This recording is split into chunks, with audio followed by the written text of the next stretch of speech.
In part one, we talked about the four core principles of writing great action: purpose, pacing, characters, and realism. These principles help us frame why an action scene matters and why it earns a place in the story. Now it's time to zoom in and sort of zoom out. Because when it comes to action, we're balancing two key scales. The macro level, where we consider a scene's narrative weight and structural role. And we also are considering a micro level, where we are looking at sentence rhythm, style, and the details as the moment unfolds. Done right, these layers work in tandem. One gives action meaning and the other gives it its heartbeat. Welcome back to the Wrestling with Words podcast. My name is Cameron. I'm a writer, an editor, and your host. Here, we talk about all things related to writing and storytelling. And the goal is to help you tell better stories while also understanding how the best stories are told. At the macro level, action isn't about just spectacle. It's about what the story needs. The first macro level principle or question that we need to understand when it comes to action and fight scenes is this: why exactly is this scene here? Action should do more than just entertain. It should change something. When we consider a scene that is either a fight scene or some kind of action scene, we have to ask if this scene should be here and justify why it is there. Conflict and action should alter the trajectory of the story, whether that be emotional structure or a thematic structure. Without furthering the narrative in some way, it can be seen as rudderless and disrupt the cohesion of the story. This is rooted in the core principle of purpose. Action must push something forward. Take the war games in Red Rising. They're not just stylized violence. They mark Daro's transformation from survivor to insurgent. His strategies expose the hypocrisy of the elite golds, sow division, and moves the revolution forward. If those conflicts don't exist, the entire structure of the story would collapse. This is sort of the test for you. Remove the scene or the action scene that you have. If the story still works, it probably isn't doing enough. Structurally, action is very important. Consider the repercussions to the fundamental makeup of your story if an action scene is removed. What changes? What doesn't change? And speaking of change, action is a catalyst for both escalation and payoff. Macro level action thrives on a cause and effect relationship. Escalation raises the stakes, and payoff makes those stakes matter. In the Two Towers, the Battle of Helm's Deep, tension builds slowly. Delayed reinforcements, mounting casualties, and a growing sense of doom. But the final charge, Gandalf's arrival, and Theoden's redemption aren't just visual catharsis. They resolve character arcs and revive hope.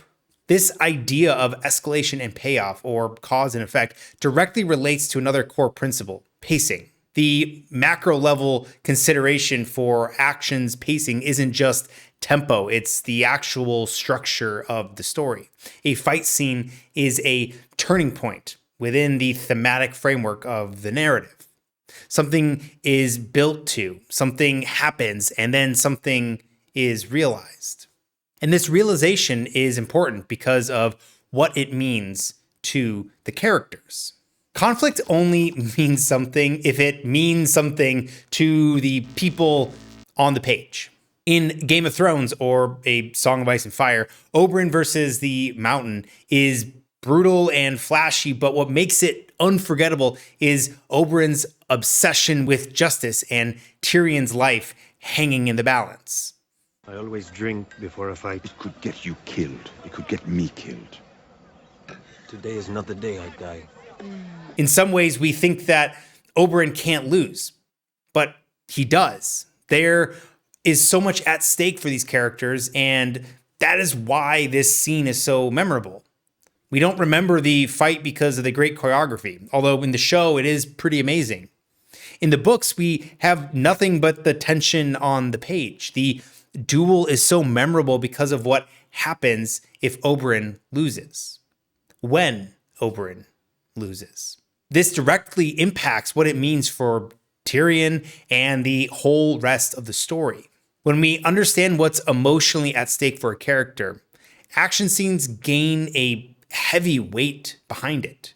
It calls back directly to the core principles of character. Conflict is most compelling when it reveals who someone is, or rather, who they're becoming.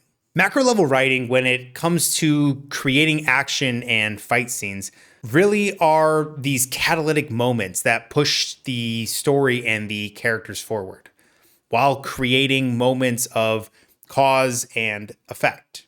Through action, develop a better understanding of what matters to each character and how they are changing because of what they are combating. Considering the macro level placement and the structure of an action scene is more theoretical and isn't something that will necessarily be directly impacting your day-to-day writing. Instead, it looks at the action as a whole, sometimes during an outline or a brainstorming phase. It directly looks at where it is placed, what is placed before it, and what comes after, and how it makes your story more engaging on a thematic level.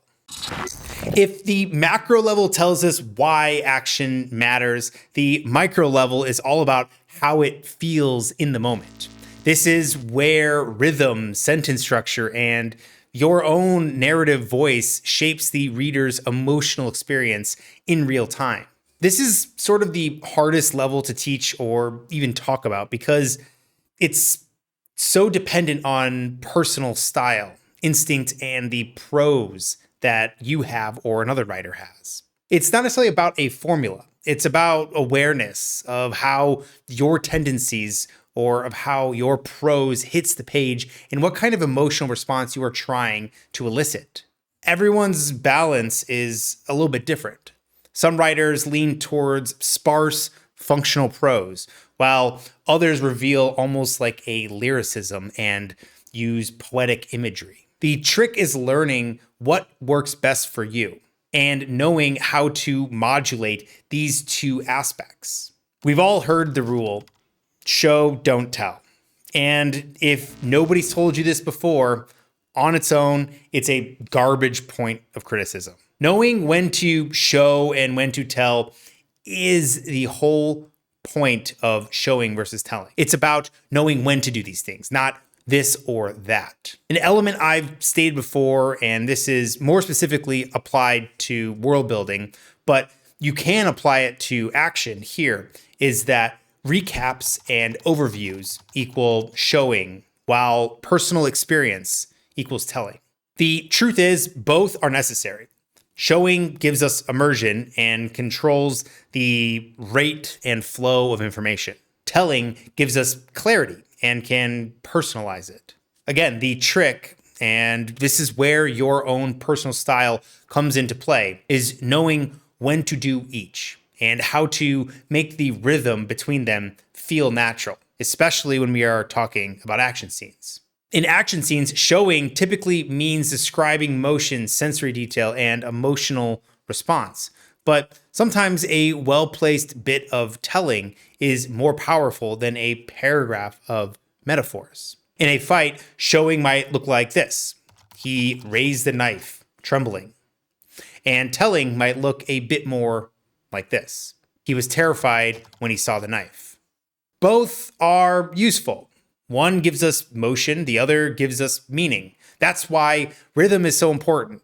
Short, punchy lines can speed things up, but variation is what keeps readers engaged. A moment of stillness, of reflection or realization can sometimes hit harder than a full paragraph of choreography. Take Cormac McCarthy's The Road. This is a bleak book with its cold and oftentimes emotionless prose reinforcing those themes. And that's really the whole point. He dropped to both knees, leveled his pistol, and from 6 feet away, fired a single shot. The man crumpled instantly, blood bubbling at the hole in his forehead. McCarthy's prose here are lean and chilling. It's all action and no flourish. but that's exactly the point. This excerpt takes place when the father's son, the boy, is taken by the rogue, I think, cannibal tribe. The rhythm of McCarthy's sentences mirrors the father's unhesitating violence and the detached emotional tone of the book. Show versus tell isn't binary, it's a dial or a sliding scale. In action scenes, modulating that dial or adjusting that scale based on the stakes, pacing, and point of view is how you find your rhythm. Another important micro-level technique is to be aware of the difference between functional prose, clear, stripped down, and efficient, and poetic prose, metaphorical, lyrical, and expressive. This is something that we've alluded to all throughout these recordings and is the core of what we want to avoid. Either dry, blow-by-blow writing and the foggy abstraction. But in the context of functional prose versus poetic prose, both are necessary, similar to showing and telling. Both have a place, but each has different strengths depending on what kind of action you're writing. Functional prose is excellent for pacing, clarity, and building that momentum. It's grounded and usually unobtrusive. Poetic prose, on the other hand, can add atmosphere, symbolism, and even emotional resonance. As an example of what this looks like, let's pull from two different books, The Black-Tongued Thief and The Name of the Wind. Two fantasy books that are fantastic. For our functional example, let's look first at The Black-Tongued Thief. I pulled and loosed first, feeling the good release of pressure on my fingers and the bite of the bowstring on my inner arm. I also had that warm heart feeling when you know you've shot true. If you haven't handled a bow, I can't explain it. This kind of prose is fluid and grounded. You get the character's voice, the sensory details, and the narrative control in just a few lines. The prose here is grounded and sensory driven. The arrows, the muscle, tension, blood, you feel the weight of each action. In contrast, The Name of the Wind takes a very lyrical approach. Then I felt something inside me break, and music began to pour out into the quiet. It changed like a leaf twisting as it falls to the ground, and it felt like 3 years waterside in Terrabine, with a hollowness inside you and hands that ached from the bitter cold. When Kvothe plays the lute or fights with words, the prose almost are musical, pulling you into his internal world and thought process. It works because it fits the tone and perspective of the narrator, Kvothe. Rothfuss's language in The Name of the Wind here is ornate, symbolic, and emotionally rich. And it works because the voice of the narrator and the themes of the book support it.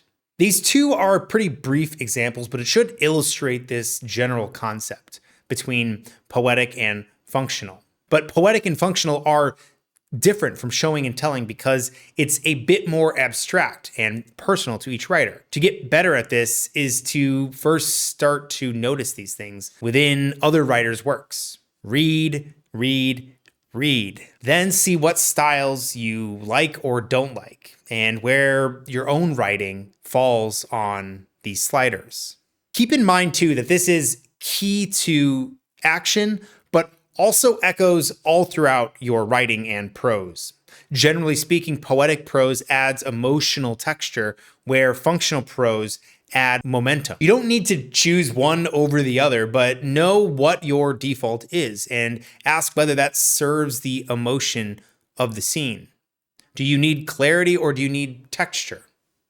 One of the greatest tools prose writers have when it comes to this medium in writing action scenes is access to a character's inner world. In an action scene, what a character thinks is often just as important as what they are doing.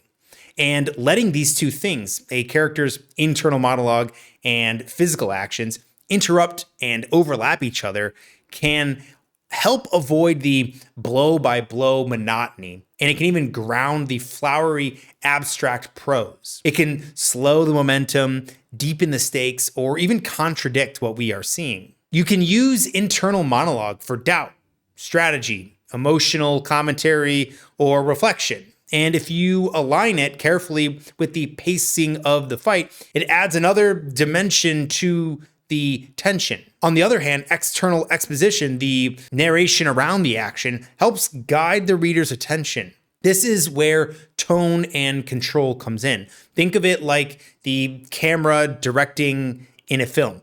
Where do you zoom in on? Where do you cut wide to? In The Name of the Wind, again, mostly because when I went to pull up some excerpts, I ended up starting the book again. And honestly, this scene is one of the best in the entire series so far. Then, without realizing what I was doing, I began to play. My fingers danced, intricate and quick. They spun something gossamer and tremulous into the circle of light our fire had made. This little excerpt blends internal perception, physical motion, and a poetic voice all into one. The prose reflects both Kvothe's mind and his movement, and it's all filtered through this storyteller's tone of the story's narrator. In action scenes, what the character thinks during a fight can be immersive and tell us something unique to that moment that differs from what the character might think after. Let those thoughts slip into the moment. Let them twist with what we are seeing. At the micro level, writing action isn't just about speed or clarity. It's about control. Control over what the reader sees, feels, and possibly even fears. Whether you lean more poetic or more functional, or whether you favor light exposition or a more lyrical voice, your goal is going to be the same. Make the moment matter. Make the emotions land, and make us care not just about what's happening, but who it is happening to. These two ideas, macro level and micro level, might seem a little more dry or even mechanical.